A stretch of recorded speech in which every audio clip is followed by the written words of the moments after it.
All right, so now let's move on to items 9 and 10, which are two separate items, but we will take them alongside each other. So, Peter, welcome to the table. Thanks for joining us. So we've got the performance report for June, which is the one that naturally would have come to the previous meeting. We're now obviously in September, so this is looking backwards. As we look at that June report, it's important to note that there are decisions that we made in the long-term plan which amended some levels of service, which discontinued some levels of service, and which put some new levels of service in place. So we're looking at the June report as the end of that previous period in the old levels of service environment. So that essentially is looking backwards. Item 10, the performance report for August, is obviously reporting on current levels of service within the current reporting period.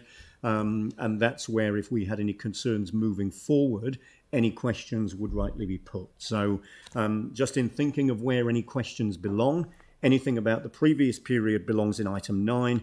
Anything about the current period belongs in item 10. So, Peter, I don't know whether you've got any further comment on that matter, or looking at item 9, obviously moving to any comments that you've got on the report itself.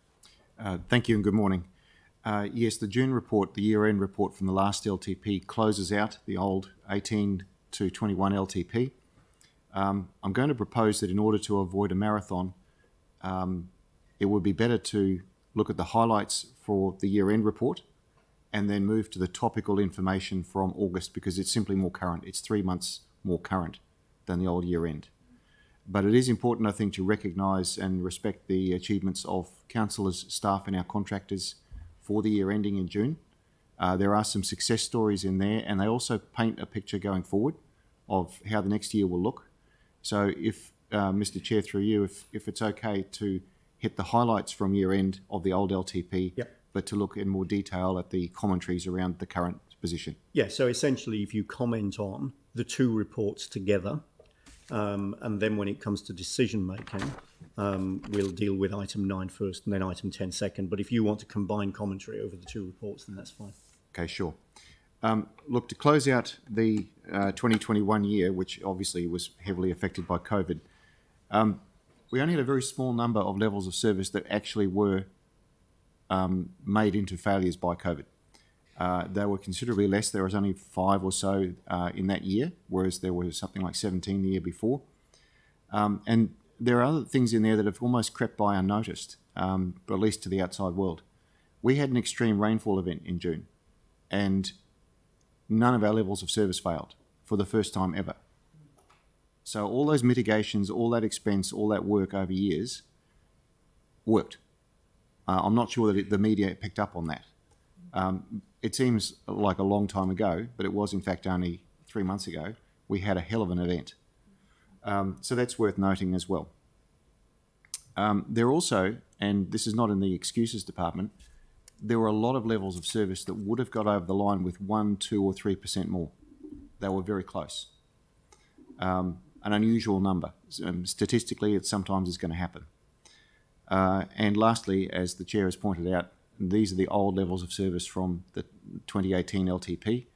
The new ones that you'll see in the following report for August had much more oversight from ELT and from Council. You invested the time there. There are fewer of them. The targets are a bit more realistic. So that's just to set the scene of how things went. To move quickly through some of the highlights, smooth travel is a key measure for the public, and it's one of the ones that drives the resident survey feedback that we've been getting around roading. Now you can see there's a steady climb over years, 74, 76, 79% achievement there. Now that's before the major injection that went into the new LTP. So it's climbing well, and it's got as funded, I think you'll recall in the LTP discussions, that the extra money that was put towards roading for this year and going forward was about as much as the roading team felt they could actually go and do. So we're playing catch up for all those post-earthquake years, and it's showing dividends, but I expect that this time next year those numbers will look much better, even though they're pretty good. Customer service requests for curb and channel, people choosing to travel by bike, these are all on the up, and these are all difficult things to achieve, especially in a year where we've had both COVID and weather events. Solid waste, very high results there, high level of reliability. Noise control, you'll notice there the volumes were up. Now that's lockdown had that effect. You'll remember that there was a big spike during lockdowns. Volumes are up, but the level of service went up at the same time. Libraries continue to deliver like clockwork, and I just want to highlight they have been consistently excellent and at the top end of Australasian library service delivery for years now. They are absolutely clockwork. High is good, but high consistently is really tough. Rec and sport facility use went up despite COVID. So we finished the year at 82% roughly. That's a rounded figure out of 85.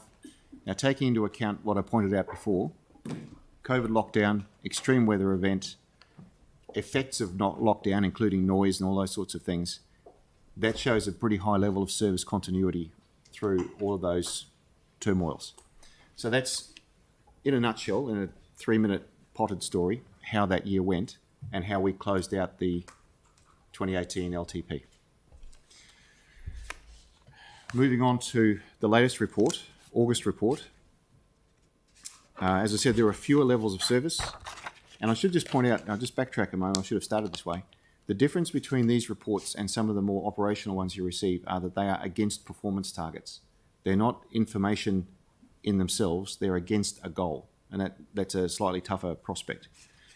So starting with level of service delivery, we're 84% looking for 85 at the start of the year. Now remember that start of the year was heavily dominated by the footprint of lockdown. So again, we've got service continuity right through lockdown. None of the core services had blips, and very few of the non-core services had blips either, despite the extended lockdown. Those that have are those who are simply unable to control their situation when a lockdown, level 4 lockdown occurs. So the art gallery can't have people through the door. That's not a management issue. There's no way they can mitigate that. The door's simply shut. Relatively few of those, and they are the reason we're at 84 instead of 86 or 88. So moving through briskly now. I'm on, I can't say what page it is on your report. It's a bubble diagram in the August report that shows a graph of council activities provided as circles, perhaps 63. Right. Now, just to spend a moment on this, because it's actually it's a little dry to look at, but it's a valuable piece of work. That graph basically describes the sweet spot where council performance wants to be. So along the bottom you have spend. So to the right, underspend, to the left, overspend. On the vertical axis, you've got service delivery.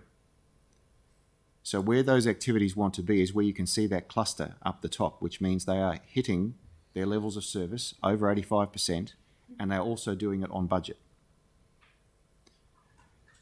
Where you have an outlier, and the notable ones there are transport and water supply, that means that they are drifting towards spend, overspend, and they are also below on their service delivery. So the purpose of this is to enable you to quickly look and say, what do we need to pay attention to, and what's underneath that? Now, I don't think there are any surprises there that transport and water supply are of interest. And lastly, the size of the graphics indicates the level of spend. So obviously transport is a huge spend. So building on that, you'll get further information from PMO, but our results against capital have obviously taken a big hit as a result of lockdown. Simply the sites were shut. I mean, you'll have discussions with Ruth Cable and PMO on this, but watch list is at 65 against a target of 90, and that's almost entirely driven by the shutdown. Projects were stood up again very quickly afterwards, but of course a month is a long time in a project. How we mitigate that is probably beyond this high-level report. That's a very detailed strategic discussion. But I would point out that there are both steps to bridge the gap and there are things that we don't control. And I'm sure Ruth will talk to you about supply chain issues, skills and labour issues across the country. This is not just us. This is everybody. This is everybody from a handyman who wants plywood right through to Fulton Hogan. And it probably won't be going away anytime soon. So again, at the high level, levels of service, high continuity. Financial, high continuity. Capital, we've got issues there. Now, they're not insurmountable, but this is flagging the level of that. And I should, in terms of risk, also talk about the potential for further lockdowns. Arguably, it exists. Maybe it's decreasing by the day. Capital planning. This report talks to both delivery, but also the other end of the pipe, which is planning. In other words, are we planning sufficiently to get the projects through? At this stage, the drawdown's looking good, both for March of next year and for May of the year after, indicating that at this stage, our planning is good in terms of keeping the pipe moving towards delivery. Following that are the levels of service exceptions for August. Now, some of these are conservative. As you'll recall, the Audit and Risk Committee asked us to make sure that where a year is finished with a level of service that didn't succeed, that it doesn't go straight to being green again, that there's a degree of introspection about what's the proof that this is working well now. So some of these are precautionary, and we expect them, with the high level of discipline that ELT and the staff are now showing around chasing these exceptions, that we lift from this figure over the next quarter. On a personal note, we've watched this for a long time, and with that level of focus, I'm confident we'll go up. So I don't intend to line by line those exceptions. The management comments and their remedial actions are there. The executive team is focused on these, and so are staff in general, and so is my team. I'm happy to field questions on those. We've got an arrangement whereby, because of the situation with the spacing, we haven't asked all the managers to be here. If there's a specific issue, I can get a message away to my staff for a manager to attend, or we can take the question and report back. All right, thank you very much. So maybe we should separate the questions out. Are there any questions, first of all, on item 9, the June report? Yeah, let's just deal with any questions. I'll come back to that. So Jimmy and then Yanni. Jimmy. Only one question on page 38 regarding the multicultural recreation and the community center, because it looks like this a long time, this kind of facility project. I just want to know, have any whether staff still continue to follow up. So he's okay. Complex question, and one that I think that the PMO and the project manager need to answer. I couldn't do it justice off the hip, to be honest. So let's get an answer offline Still to that follow one up. and circulate it to everybody. Thank you. Yes. Okay, thank you. Thank you. Yanni. Thank you. I mean, it's a bit relevant to the point that you've just made around understanding what we're doing for remedial action. But on page 46, we have the active travel measures, and one of those is to reduce the number of reported cycling and pedestrian crashes on the network, less than 41, and we missed the target. We had 43. But I also note that we've seen an increase in people cycling. Is there a measure we have, like per kilometre cycled or per cyclist? Like, is there any other measure that we have to kind of understand the trend? Is that the end of the question? Yeah. Or then the other thing was, out of the ones that we've had, the crashes, do we have a sort of assessment of the cause and you know what's led to it and what we might do to address black spots or hot spots? Okay. Look, I should be clear. I think we've had this chat once before, but The purpose of this measure, which is, I believe, one of the mandatory ones imposed on us, it's not one that we've thought up. Yeah. The purpose of it is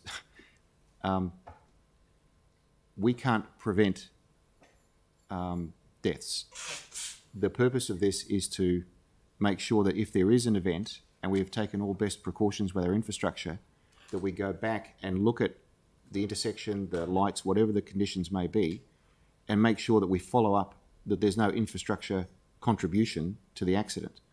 I should revise my earlier wording. We can't plan against human error.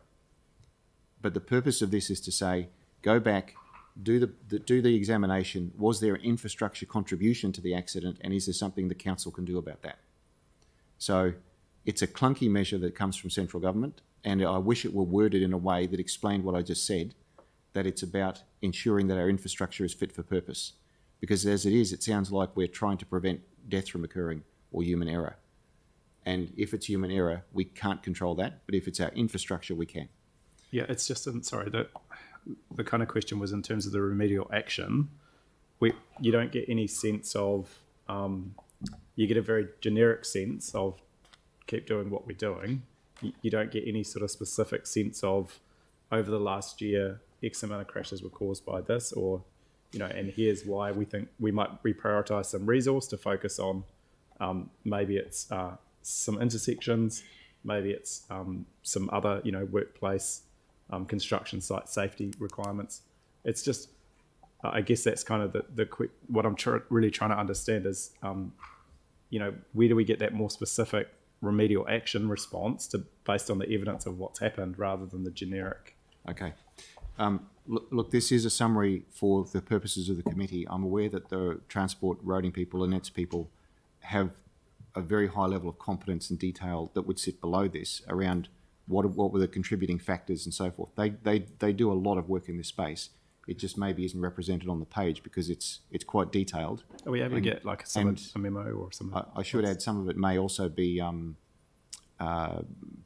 almost personal matters, because in a small city it's possible for people to link an event to a person.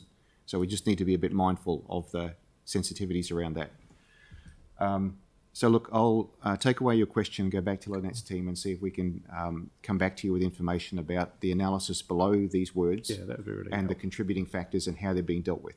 Yeah. But I, on the face of it, I'd have a high level of confidence around what they're doing below it. It's just not on the page here. The question really is around reprioritisation of resources to address the failing target to try and improve the outcome. Because it's a mandatory target and a big one and a public one, I'm confident of their level of response underneath it, but I'll come back to you with the detail. Just the other question I had, and it sort of overlaps both of these in terms of water supply and the leaks, but we're obviously putting the smart meters in.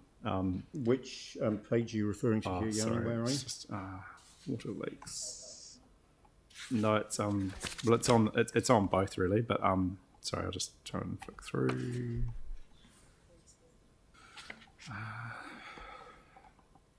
So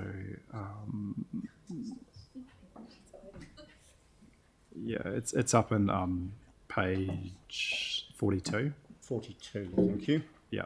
So, and it's the council operates water supplies in a reliable and responsive manner, and we're obviously missing the target. But the key question really is we've gone with a replace thing for the meters, which I understand makes a lot of sense. We're putting the smart meters in as a trial in the Rafiti zone, which I totally understand. I guess the question, a higher level question, is kind of, if we're getting so many water leaks and meters breaking down and we're replacing them, what's the capacity to actually put the smart meters in when we replace now, rather than have to come back and replace meters that have been replaced just recently with the new smart meters? So we're trialling two types of smart meters and two ways of communicating with those smart meters. And once we've finished those trials, then yes, that is exactly what we'll do. All future replacements will be with smart meters. Okay.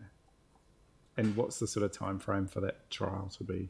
That trial will, we've had some delays with deliveries because of COVID and getting things shipped in. So I can't give you an exact date on that, but we'll expect to run that trial over the rest of this year. Right. And what would the risk be of putting in the smart meters ahead of the trial results? we used the wrong meters and the wrong communication techniques. And we have to take them out, yes. But you'll have to do that for the ones. So you have to do it in Rafiti. You have to do it in a small order zone, do you? Is that We're using Rafiti as a zone for all of the smart network pilots. So it's not just the meters. Right. We're also trialling bulk flow meters, acoustic meters, some pressure meters, and the water quality work that we're doing. So sorry, what I was trying to understand is if you were putting in the new smart meters even as a trial basis, do they have to go in the Rafiti zone, or could they go into the ones that we're replacing as part of the water leaks? No, we're wanting to do a smart network trial in the Rafiti zone, so yes, they have to go in the Rafiti zone. Cool, thank you. Thank you. Now, Pauline, you had a question on exactly that matter, and then Leanne, I'll come to you. Yeah, just because Helen's at the table. Okay. Oh, Mike. Okay. Thank you. Mine was also about the leak percentage does not seem to be coming down. It's been 0.5% between June and August, but and it's in the next report on page 65 where you say that percentage water loss is not a good measurement, but it's mandated by the DIA, and then you go through to look at volumetric and percentages, and then on the next page I'm just wanting an explanation of how to understand that information on the average infrastructure leakage index, councils, and then Water New Zealand National Performance Review. So maybe could you send a memo out, or are you able to explain it now? Yep, we can send a memo out on that. Yeah. And the other aspect to note on that is that while the leaks at the water connections on the footpath are really obvious, they're not necessarily the biggest contribution to leaks out of our network, because we're also getting leaks from mains that aren't as obvious to people. That's so right. While we're doing a lot of work on those meter box replacements, that's not the only source of water loss. Yeah, and so are you saying that if we adopted a different measurement rather than percentage of leakage, our data would present a bit better? No, it's just that measure fluctuates from year to year, depending on the amount of water we're using, not on the actual leakage rate. So it's just getting a better measure. Right. Okay, well, a wee memo just broadening that would be helpful. Certainly, we'll do that. Cheers. Great, thank you. So, Helen, while we've got you at the table, Leanne's got a question, and then I'll come to Mike and Phil. So, Leanne. Just, do you think Te Mata Arawa would be open to reviewing some of those measures? Because if you actually want to have something that's of value, then perhaps that's a standard that we could ask for nationally? Possibly. Those measures at the moment are looked after by Department of Internal Affairs. Yes, I was hoping they might transfer. They may. Okay. Thank you. Mike. Actually, my question was going to be, Yanni asked it around the cycle crashes in terms of actually which ones of those crashes may have been caused by our infrastructure. I think it's a really important question to ask, and for us to get that information so we know we're actually fixing some of the problems, because the whole road to zero is actually trying to remove infrastructure as an issue. But I did note in 10 there's a different measure in there, so have we progressed from the old measure into a new way of measuring that statistic? I can't tell you the calculation method, but I've been in touch with Lynette while we're speaking, and she's coming back with a briefing on this subject. Okay, thanks. Thank you. Phil. Sorry, Helen, I need to talk to you again.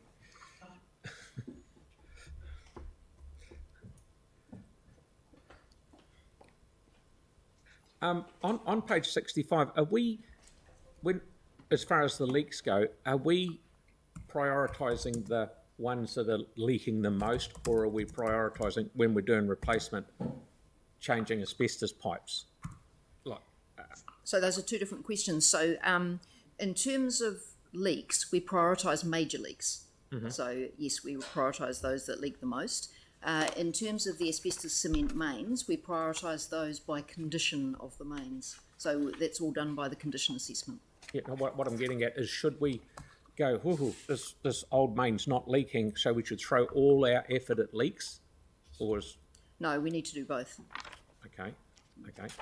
And just the other one above that on page 65, it says as far as consumption of drinking water per resident, in July the actual was just under 250, we'll say it's 250, in August was just under 250 litres a day per person. if we're not careful, and it goes up to 350 litres a day per person, if you've got more than 2 people in your house, if you read this, you're over the 700 in the summer, whether you like it or not. No, so the consumption of water per person, you don't multiply the per person consumption to get a household consumption, because the consumption goes down per person as you have more people in the household. So, for example, you do your washing together, you wash your dishes together. Yeah. So it's not a direct relationship like that. So average household consumption is the 540 litres per day. Yeah. So okay. So yes, there is a relationship to the number of people, but it's not additive. It's not like that. Yeah. Thank you. All right, thank you. Are there any further questions on item 9? All right, so let's then, Sam, you've indicated you're happy to move item 9. I'm happy to second. So that's moved and seconded. Peter, thank you for the commentary. You've certainly highlighted some of the things that are worthy of note. We achieved an increase in levels of service on the previous year in what was still a period with some significant challenges: COVID, lockdown, the after effects of lockdown, rainfall, potential for flooding, and deliverability when compared to the previous year, meeting levels of service. We made some improvements, so that was good to see. And that also led to a strong focus on deliverability as we were considering new levels of service and the capital programme for the long-term plan as well. So, yeah, certainly there's some good news in this report, so thank you very much indeed. Any other comments on this? I'll put Leanne.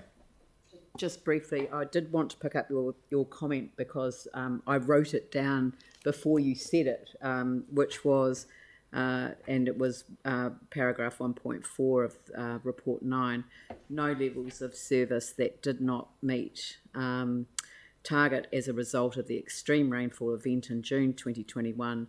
The council's investment in flood control and mitigation was effective. And I did want to reinforce the significance of that statement in the report and to reflect concerns that we may be debating next week, on Monday, in fact, in relation to stormwater being included in the proposed multi-regional entity. Because I think if there were a statement that highlighted the significance of why our urban waterways, our flood drainage, our flood management and our drainage system and stormwater not just being pipes but being blue and green infrastructure, it is so significant in terms of that full integration that I think we bear that in mind. And I just wanted to also reflect on level of service exceptions, the significance of the detail that is published regularly and discussed in public in such detail, even when it's showing that we're not meeting our levels of service.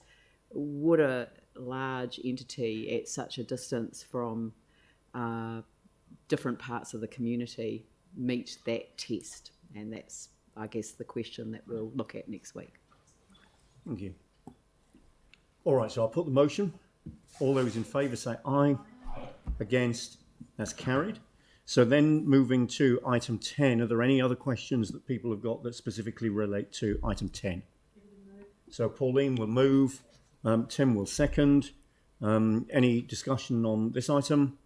I'll put the motion. All those in favour say aye. Aye. Against? That's carried. Thank you very much. Thank you all. Thank you. Now 10:59. Let's break till 11:15 for morning tea, and then we'll come back and resume item 14 at that time. So I'll adjourn till 11:15. Thank you.